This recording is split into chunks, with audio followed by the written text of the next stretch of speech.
மக்னாயும் ஊழியங்கள் வழங்க இன்று ஒரு தேவ வார்த்தையின் மூலமாய் மீண்டும் உங்களை சந்திப்பதில் மிகுந்த சந்தோஷம்.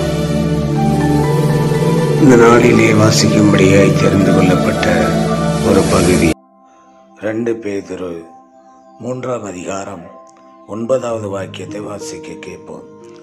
ஒருவரும் கெட்டு போகாமல் எல்லோரும் மனம் திரும்ப வேண்டும் என்று விரும்பி நம்மேல் நீடிய பொறுமையுள்ளவராய் இருக்கிறார்.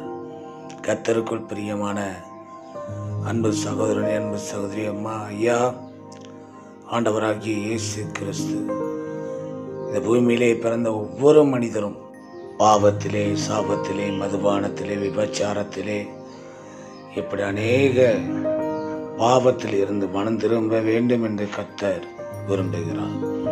ஜெபம் செய்வோம். பரலோக தேவனே, எந்நாளிலே நடக்கப்படுகிற ஒவ்வொரு திருச்சபை ஆராதனையும் கர்த்தர் ஆசீர்வாதமாய் மாற்றி கொடுங்க. நடத்துகிற தெய்வ மனிதர்களை கர்த்தர் எடுத்து வல்லமையாய் பயன்படுத்துங்க. ஆராதனைக்கு வருகிற உங்களுடைய மக்களை கர்த்தர் தடையின்றி கொண்டு வாங்கப்பா. இரட்சகரையும் உயர்த்தி உடைய வேலைக்காரனை தாழ்த்துகிறேன். இயேசுவின் நாமத்தில் பிதாவே, ஆமென். God bless you.